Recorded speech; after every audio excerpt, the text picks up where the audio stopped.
welcome back to my life with plants. I'm Newman, and I thought I'd share with you orchids on a wish list.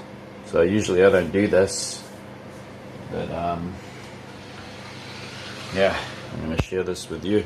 And also we're going to put this mystery orchid right here. If you don't know what this is actually a rather large lycast that I've been growing. Check out how big those leaves are. Seems to hold on to its leaves, and so far what I've learned culturally is that even during the winter time it doesn't like to dry out, and it has the prominent horns right here, just like Aromatica. But once again it retains its leaves almost all the way through the winter until it gets its new leaves on a new bulb. It's never flowered yet, but I think that was my fault because I let it dry out maybe a couple of times last winter, and what it did is it shriveled and died off one of its bulbs. So this thing is a monster of a thing. What a big plant. Even has a millipede in there. Comes with the millipede. So I'm looking forward to seeing what kind of color flower it has, because I got it as a gift from my orchid friend, the old lady. I haven't run into her for a few months now, and it either will have a pastel pink flower or a bright yellow. So I'm not sure. Wish list. My wish list. Let's see. Epipactis thunbergii, and I can check that one off because I got that one. It's actually native to eastern parts of Russia, through to the northern island Hokkaido of Japan, going right down even into this area where I live. Likes rather cool, damp soil, preferably where there's marshes or swampy land.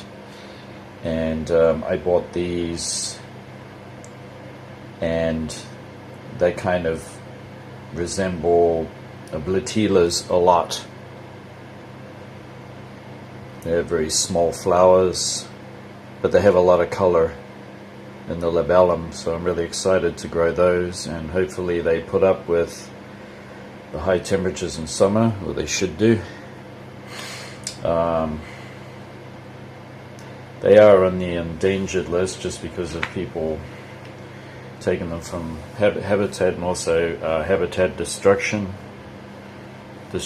of natural habitats that have been converted into pastures and mainly rice fields hundreds of years ago in Japan, which disturbed their, delicate plants such as those are easy to exterminate or kill. They do come up every now and then. I've been looking them up online, and I've actually seen them in people's land that they've converted into rice paddy fields, and they naturally come up again here and there and everywhere. But it's good that people recognize them and they try to look after them. Next one is Dendrobium Green Flash. Now if you don't know Green Flash, it's one of the Latoria types, and Green Flash is certainly a good name for it because, geez, does it have flashy green flowers.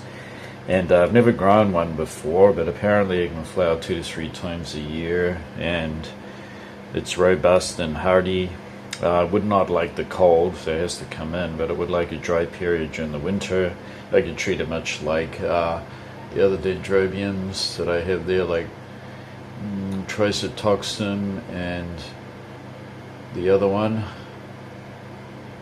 I can't remember the name of. Yeah, I could treat them like that, and yes, that's on my wish list.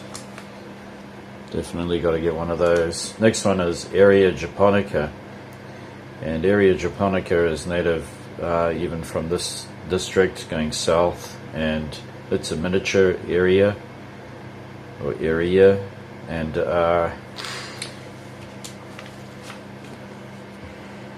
we will have a look at my book and actually see if it's in here.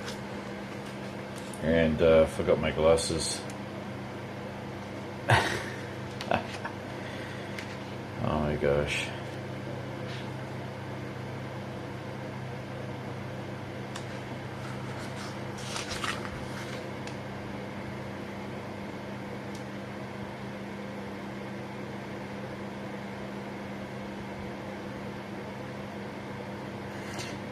$333.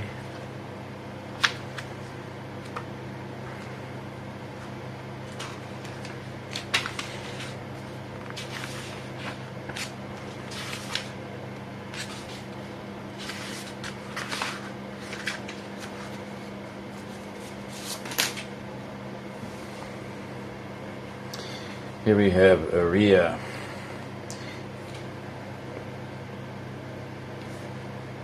And we actually have one here, Coronaria, which is one that I forgot to put on my wish list. So I'm going to put it on there. Area. Coronaria. It's still amazing. I am able to read and write, barely. Okay, I won't be able to read anything here, but this one here, it has flowers that are almost like a Dendrobium kingianum. I mean, if you would cut them off and put them side by side, they are pretty much the same.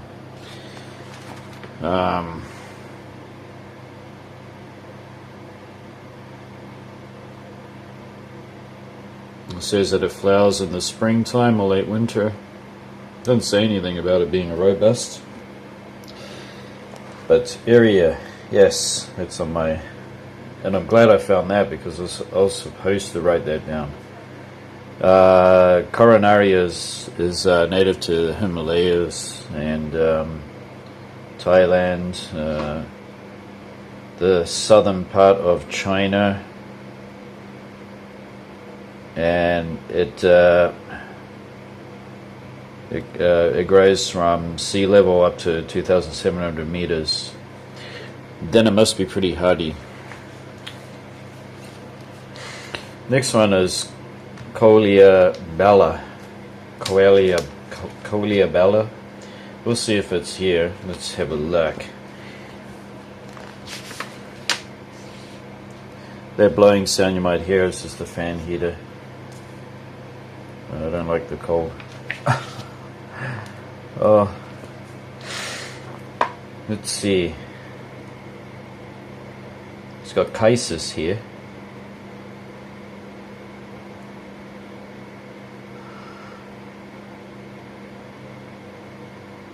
Phylogeny.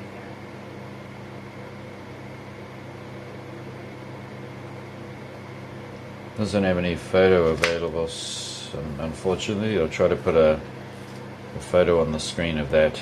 But it first saw this Coelia bella from Matthew's station, Hello Plant Lovers, and here's one of these, and it kind of interested me. It's kind of a mix between a what do you call them?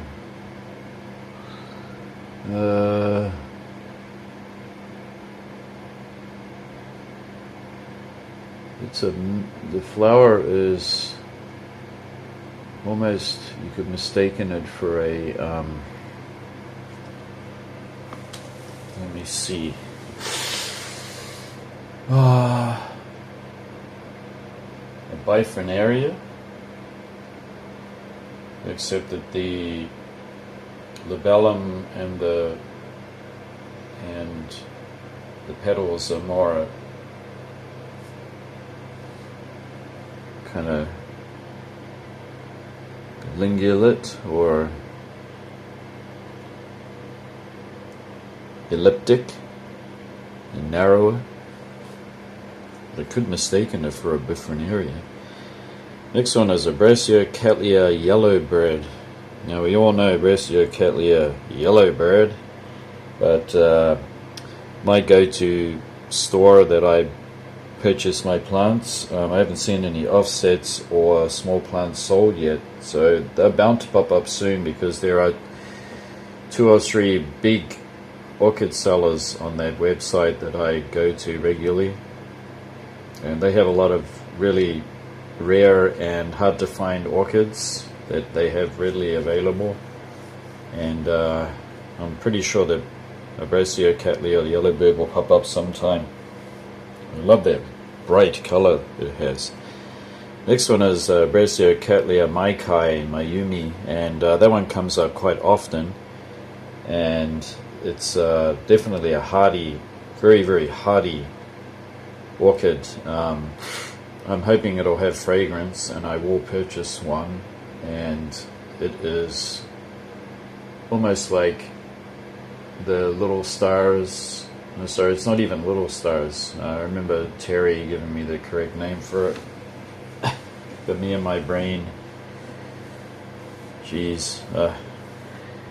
And Gulf Shore Beauty, those two are Cattleya Rasavala hybrids, and those are a piece of cake to grow, to be honest.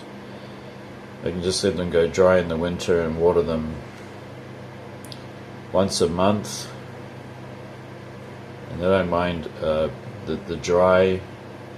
They don't really need too much humidity. About 50% is absolutely fine. So this is going to be a sure, easy to grow, and I'm trying to pick easy to grow plants. Cattleya Waianae Starbass Volcano Queen, and that thing has such rich oranges and yellows in it.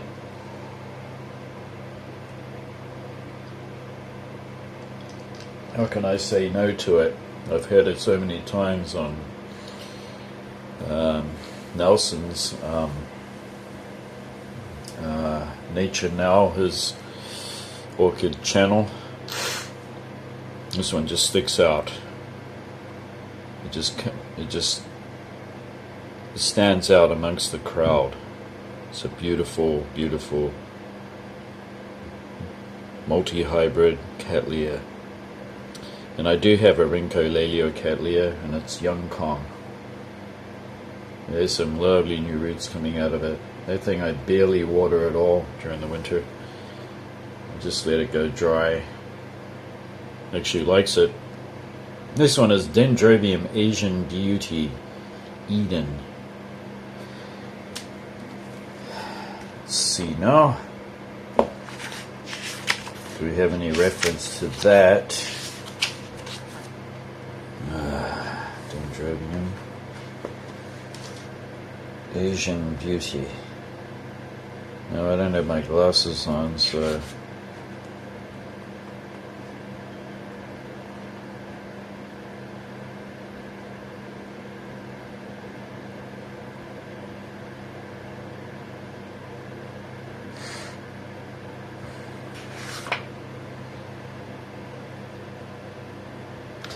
we don't, but I will put a photo on the screen for you. I'm attracted to these colors. Next one is the Dendrobium Oriental Smile, which comes up quite often in the fairs in Florida that Nelson travels through. Beautiful color. I don't know how hardy they are. Once again, not all hybrids are as tough as the ones I got in my garden. Those nobly types, I got some in there that are just, that actually have some monoliforme in their breeding. And I did identify one, and it's no wonder because I've seen it growing in baskets, full, absolutely full in those wire baskets with the coconut fiber, absolutely packed with it, just growing out underneath a tree with no protection, just the branches above it. Escocentrum ampuliacum. This is not the greatest of photos, but we'll have a look at it. Escocentrum.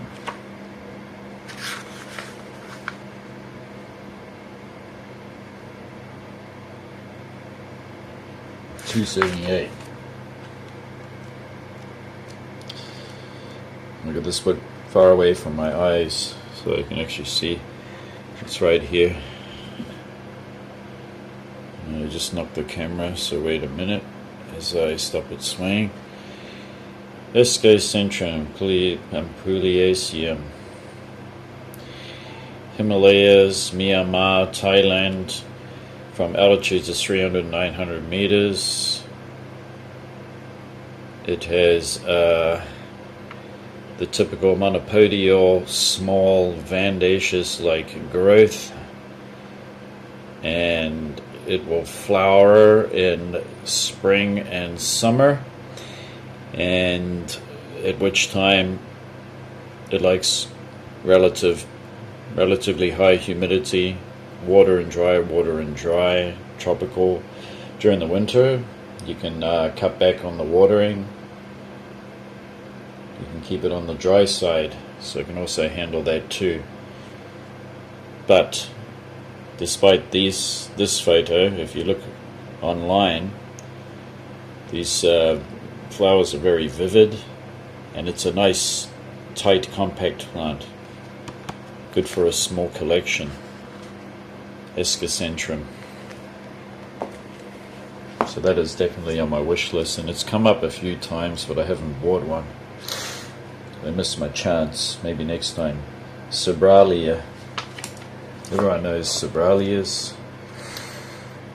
I have one reference of a photo in here. Let's see.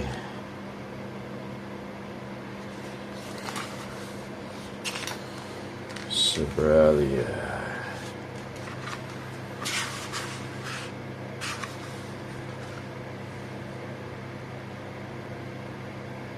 Come on, eyes adjust.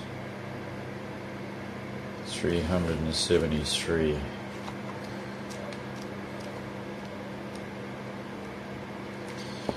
So here's one example of a Sobralia's flower.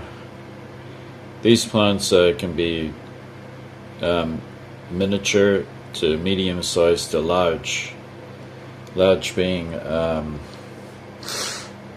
like 5 feet, 5 to 6 feet, even 8 feet. And the foliage is very bamboo-like. You've got the leaves are quite coriaceous or leathery, tough, longitudinal grooves in the leaves, kind of like a Bifrenaria or the Lycasts. A lot of other orchids, they share that kind of characteristic in the leaves, and it's very bamboo-like. As I said, they love very large pots to accommodate their huge root system, and once they do take over that pot, they're pretty hard to get out. You'd have to probably cut it open with a disc grinder or break it if it was terracotta. Probably break it in the end itself. And looking for one with yellow, and it's come up a couple of times, and I was too late. I didn't get my hands on it, but they'll be available later, and I wanted to grow one because I like it. Very common in South America. It can be a lot of them you actually see on roadsides where the ground has been disturbed, and they're beautiful. I mean, they got cattleya-like flowers, but on a robust plant. I think they even like more water because it's terrestrial. And that wraps it up. That is my wish list. Thanks for watching, and we'll see you again next time.